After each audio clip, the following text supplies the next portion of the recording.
Yan ang masarap dyan. Pinakulaan natin na baboy. So, ito muna tayo ng carrot. Patata lang yan. Isang tulisang tiraso. Bell pepper. Sarap yan yung yan. So, ginawa natin ng paraan. Yung laman ng baboy. Ito na. Gabing video.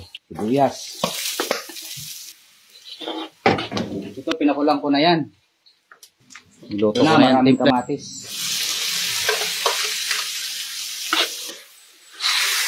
Idurugin natin yung laurel. Pinakulaan natin na baboy.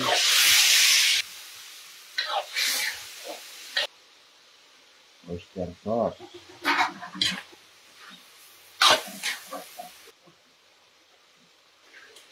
Para mag-isa muna yung tomato paste. Nadagdag tayo ng basong tubig. Yan ang mga gulay. Yan ang masarap dyan. Cubes ito, isang piraso.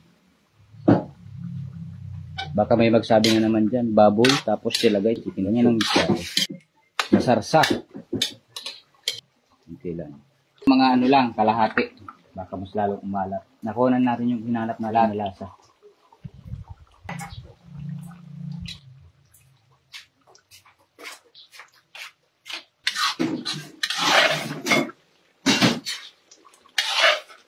Michado, kasim, tapos limpo.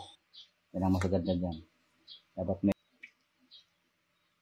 tingnan nyo naman yung so, huwag nyo kakalimutan yung asukal. Dapat. Ayan na, luto na.